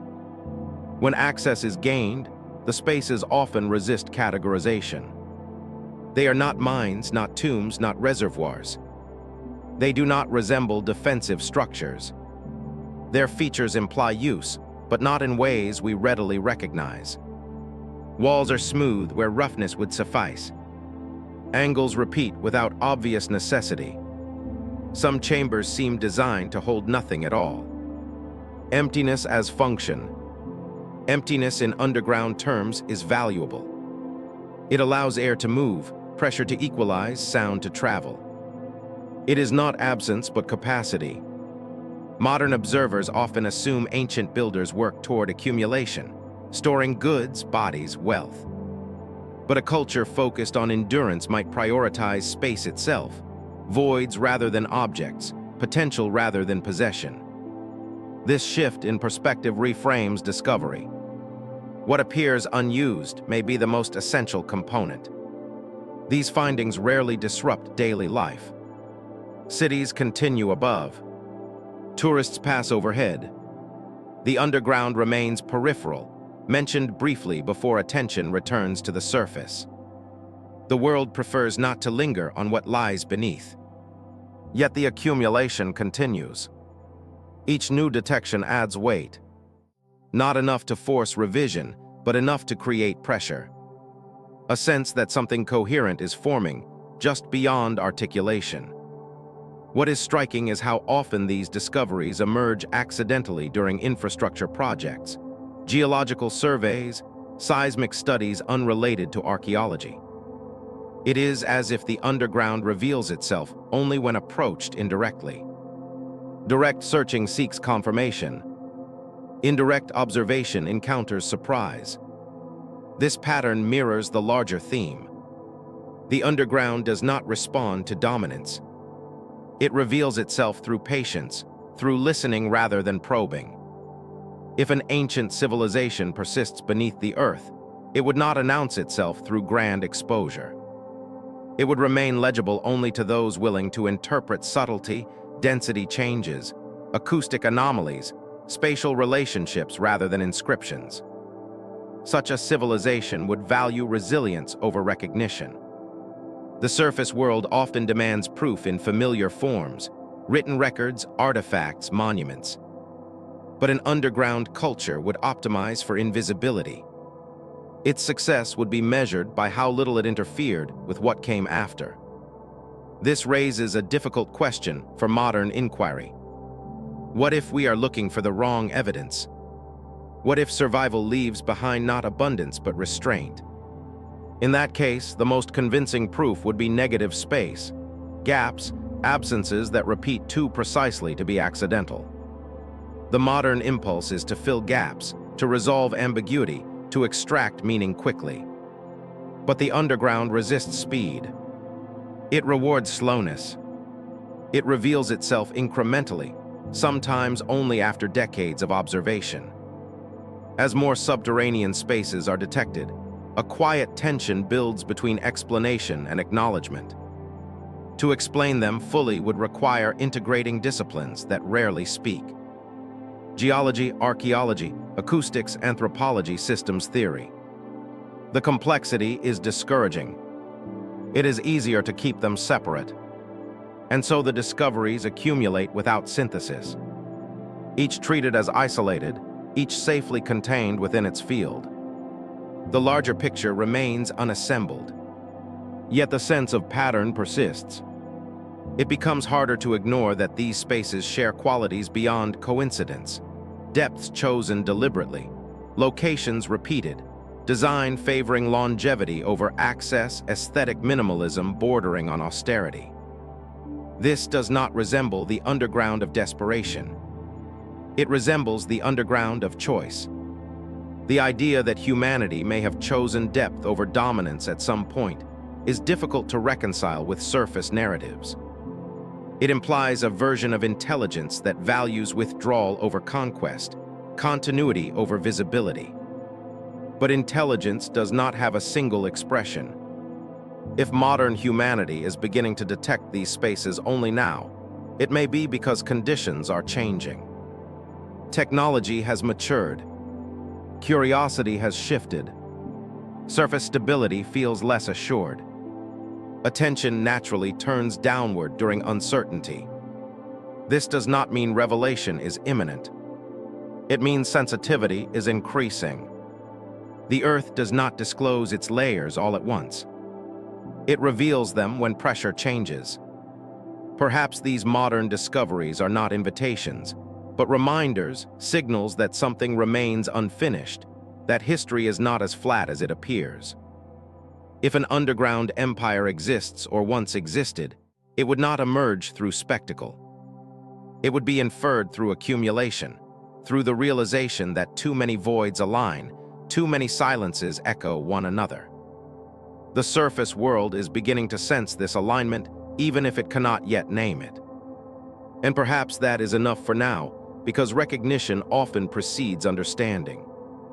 Awareness comes before language. A feeling forms before explanation follows. If the Earth is slowly allowing us to notice what lies beneath, then the timing matters. Not because something is ready to be found, but because we may finally be ready to notice. The question is not what these spaces are. The question is why they are becoming visible to us now, and what it says about the stability of the surface when our attention begins to drift downward again. There is a particular kind of power that does not announce itself. It does not conquer territory, does not demand allegiance, does not leave banners or names carved into stone. It endures by a remaining peripheral, by letting attention pass over it without friction. If an empire beneath the Earth still exists, its defining characteristic may not be dominance, but refusal. A refusal to rule, a refusal to expand, a refusal to participate in the rhythms that repeatedly exhaust surface civilizations. This kind of empire would be difficult to recognize because it violates expectation. We are accustomed to measuring greatness through visibility, through scale, through accumulation. But visibility is a liability over long time spans. What is seen becomes target. What is named becomes contested. What expands eventually collapses under its own weight. An underground civilization, having witnessed this pattern more than once, might redefine success entirely. Not as growth, but as continuity, not as influence, but as balance, not as memory preserved everywhere, but as memory preserved somewhere safe. Such an empire would not resemble a state. It would resemble an ecosystem. It would be organized not around leaders, but around functions, not around hierarchy, but around stability. Its population would likely be limited by design. Its technology optimized for longevity rather than innovation. Change would be slow, deliberate, reversible. From the surface perspective, this would look like stagnation. But stagnation assumes an external timeline. Underground, time behaves differently. Without seasons, without skis, without constant novelty, the measure of progress would shift inward. An empire that does not rule would also not collapse in the way we expect. There would be no dramatic end, no fall to document. It would simply continue, adjusting incrementally as conditions changed above. This endurance would make it invisible to surface historians who search for beginnings and endings, rather than persistence. If such a civilization existed alongside surface humanity, its relationship would be asymmetrical. The surface would forget, the depth would remember, the surface would change quickly. The depth would change carefully. There would be no need for secrecy as an active strategy. Invisibility would arise naturally from difference in priorities.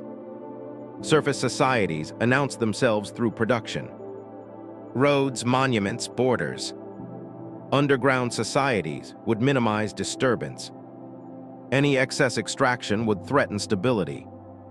Any expansion would invite risk. Their architecture would favor modularity. Chambers that can be sealed or reopened. Systems that can be repaired without disruption. Redundancy built into silence rather than noise. This kind of empire would not need to be large to be resilient. It would need only to be coherent. The idea that the most enduring civilization might also be the least visible unsettles modern assumptions. We tend to associate endurance with control, with resource dominance, with technological escalation. But escalation accelerates exposure. If the underground empire survived multiple surface resets, it may have learned that exposure is the true enemy, not catastrophe itself, but the visibility that makes catastrophe terminal. From this perspective, silence becomes strategic. Restraint becomes intelligence. Minimalism becomes power. The surface world, meanwhile, measures success through output, growth curves, expansion metrics. These measures make sense only within short horizons. Over geological time, they resemble noise. If the underground empire exists, it may view surface civilizations as experiments, not inferior but transient, necessary phases of exploration and expression, valuable for innovation but unsuitable for permanence. This does not imply disdain. It implies distance. Distance allows observation without intervention. This could explain why surface civilizations often feel guided without being led. Why certain ideas recur independently. Why solutions appear when needed then vanish again. Influence without attribution. Knowledge without source. The underground does not teach. It allows rediscovery. Rediscovery preserves agency. It ensures that surface societies learn through effort rather than inheritance. That mistakes are felt rather than avoided prematurely. From the underground perspective, intervention might delay growth rather than support it. This reframes the idea of guardianship entirely, not as protection from harm, but as protection from dependence. If the underground empire exists, it may believe that surface humanity must confront its cycles directly, must experience collapse, reconstruction, forgetting, and remembering without external correction. Only through repetition does pattern recognition emerge. Only through loss does restraint become meaningful. This is not a comforting thought. It suggests that suffering is not prevented because it is useful. That endurance is not offered because it must be earned. But it also suggests faith. Faith that surface humanity can learn. Eventually, the underground empire would not see itself as superior. It would see itself as earlier in recognizing limits, earlier in choosing continuity over conquest. From this view, the surface is not behind. It is simply louder. If modern humanity senses something enduring beneath it, that sensation may not be fear. It may be recognition. A subconscious awareness that another way of being is possible. That dominance is not the only measure of intelligence.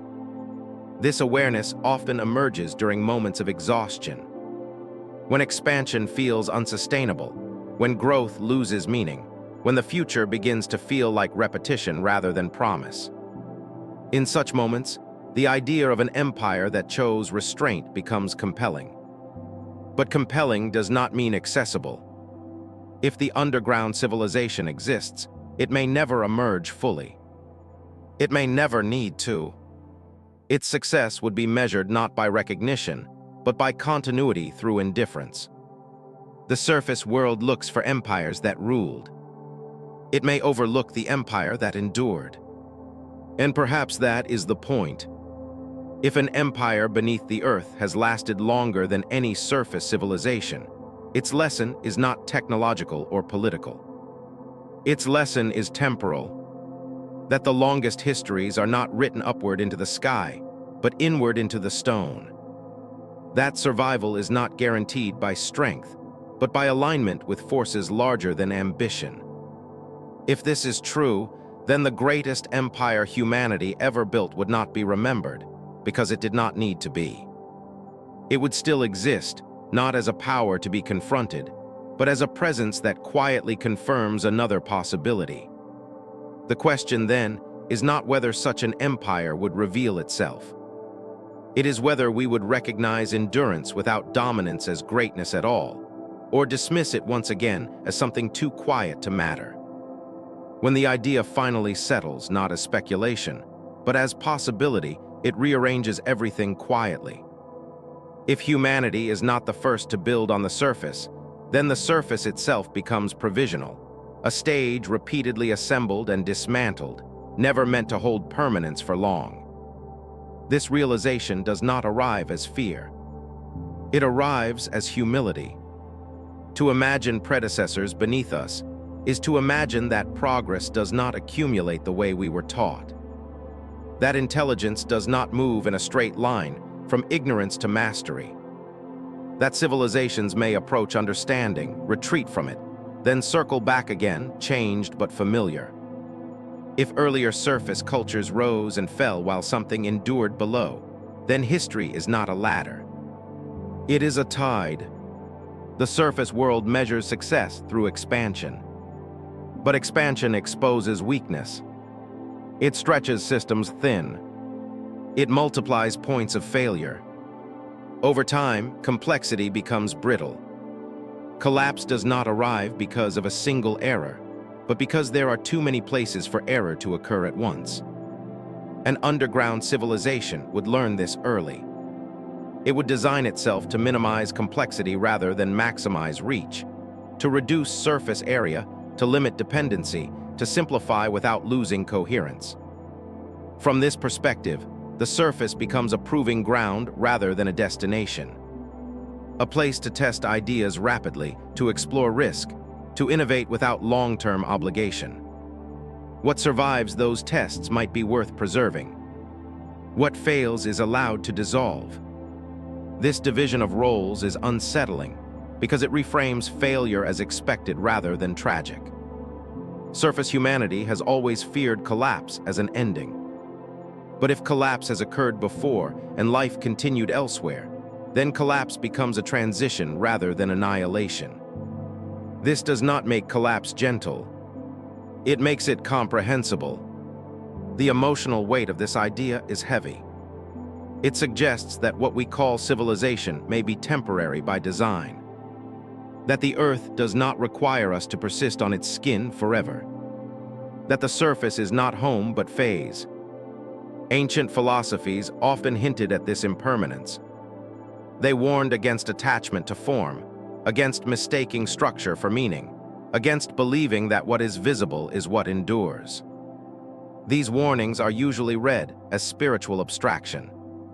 But they may also be practical memory. If the surface has always been unstable, then attachment to it would be dangerous. This may explain why so many ancient traditions value inward movement over outward conquest, or why wisdom is framed as descent, why initiation requires withdrawal rather than accumulation.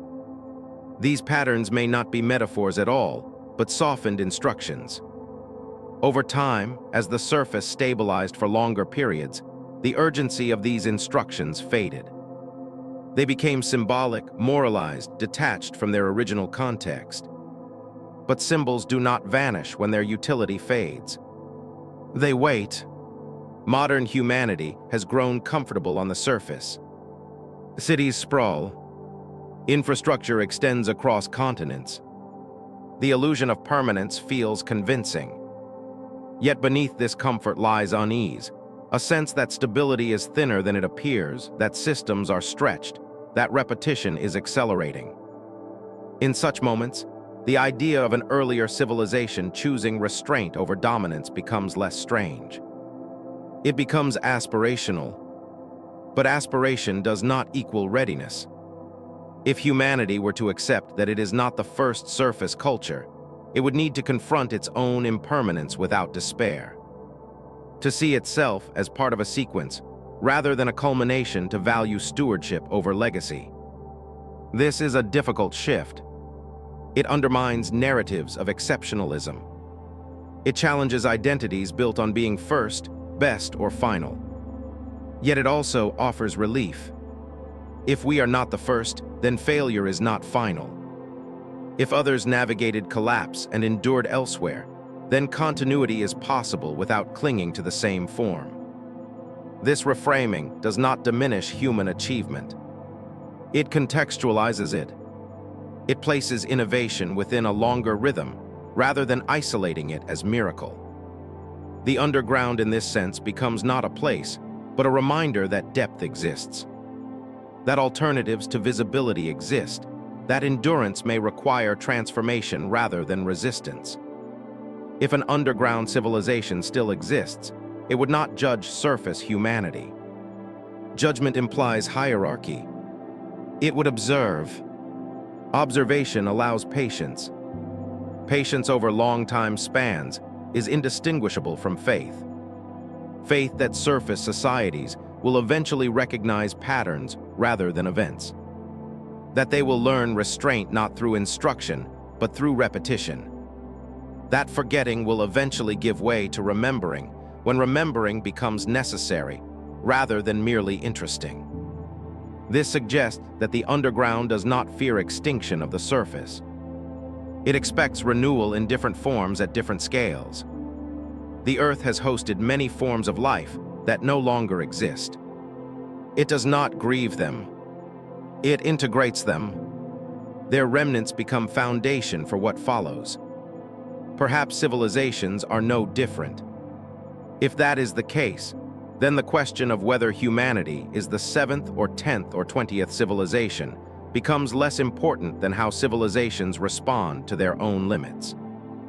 Do they cling to the surface until collapse becomes irreversible? Or do they recognize the signs early and adapt quietly?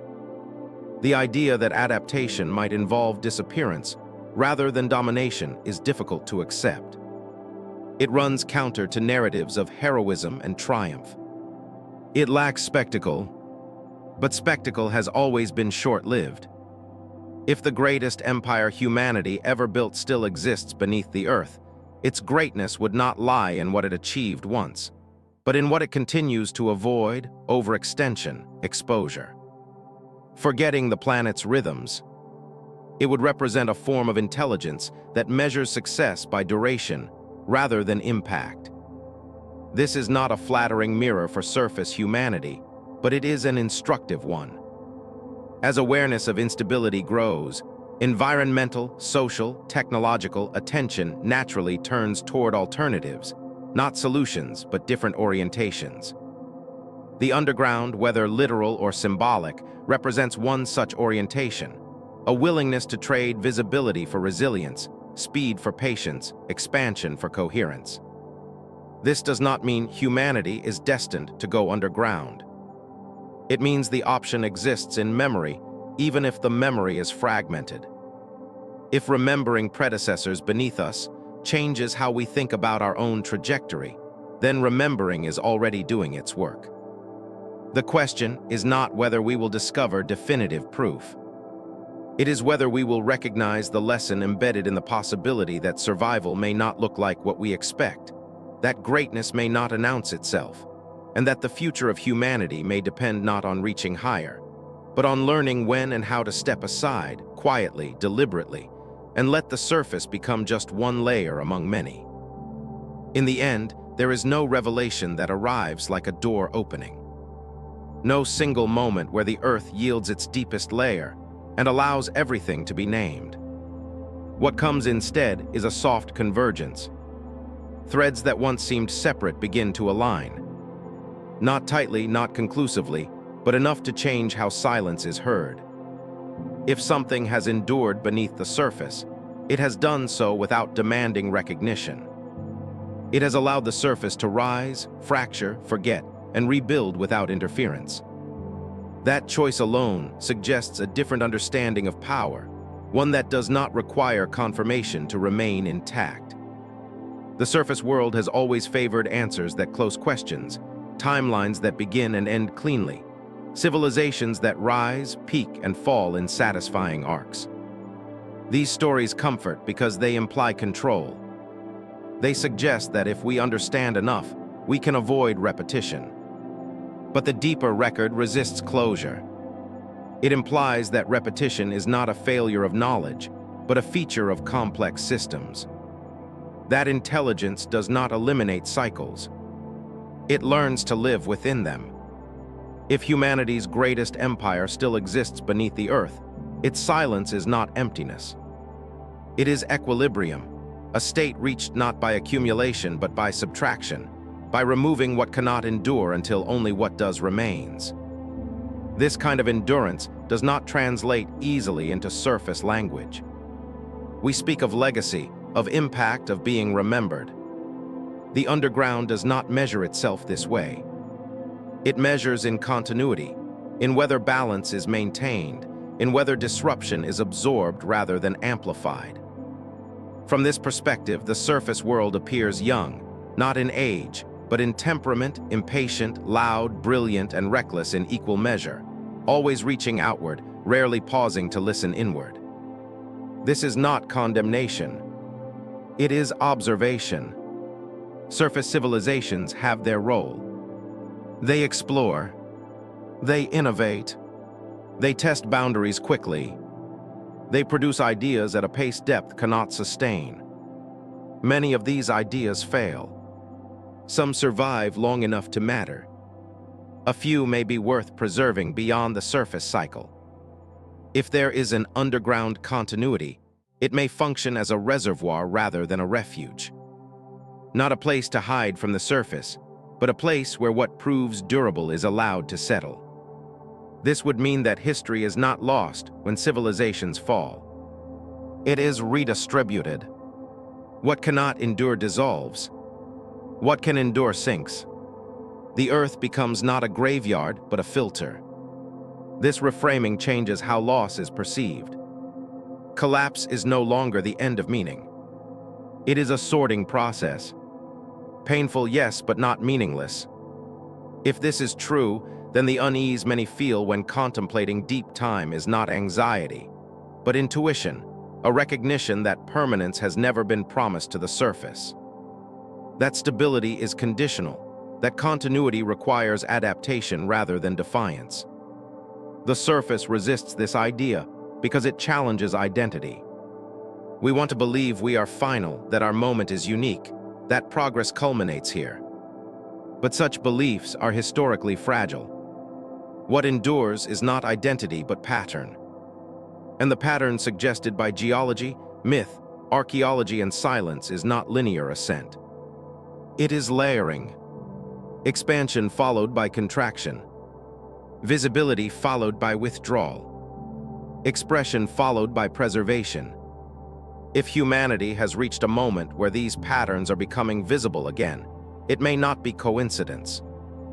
It may be sensitivity. Awareness sharpened by strain. When systems feel stretched, attention turns to alternatives. When the future feels uncertain, the past regains depth. Questions once dismissed begin to feel relevant again. Not because answers are suddenly available, but because the cost of ignoring them increases. The idea of an underground empire does not need to be proven to matter. Its value lies in what it allows us to consider. That survival might require restraint. That intelligence might include knowing when not to act. That continuity might depend on invisibility. These ideas are uncomfortable because they lack spectacle. They do not flatter ambition. They do not promise dominance. They promise duration. If humanity is to endure far into the future, it may need to learn from models that prioritize balance over conquest. Whether those models exist beneath our feet or only in fragmented memory is less important than whether we are willing to listen. Listening in this context does not mean excavating recklessly. It means paying attention to limits, to cycles, to the difference between growth and strain. The Earth has always communicated this difference through climate, through resource boundaries, through the consequences of imbalance. The messages are subtle until they are not. If an underground continuity exists, it has already responded to these messages. It has adjusted its behavior to align with the planet's rhythms rather than oppose them. Surface humanity is still learning this lesson. The question is not whether we will one day discover chambers, networks, or remnants that confirm every suspicion. Such discoveries may come or they may not. The Earth is under no obligation to reveal itself fully. The more important question is quieter. What would change if we accepted that the surface is not the center of history, but one layer among many? What would change if we measured success not by how much we build, but by how long what we build can remain without harming what supports it? What would change if endurance became more admirable than expansion? These questions do not demand answers tonight. They are not meant to. They are meant to linger. The way deep spaces linger beneath the ground, unseen but present. If humanity's greatest empire still exists beneath the earth, it may never step into the light. It may not need to. Its existence would already have fulfilled its purpose by offering an alternative definition of greatness, one that does not conquer time, but cooperates with it. As the surface continues its restless motion, building and rebuilding, the deeper layers remain steady, holding memory without insisting upon it, preserving continuity without demanding recognition. Perhaps that is the final lesson, that history does not always speak. Sometimes it waits, and in that waiting, it asks only one thing of those above. Not belief, not proof, not acknowledgement, but the humility to consider that the world beneath their feet may already know how this story continues, even if the surface has forgotten how many times it has already been gold.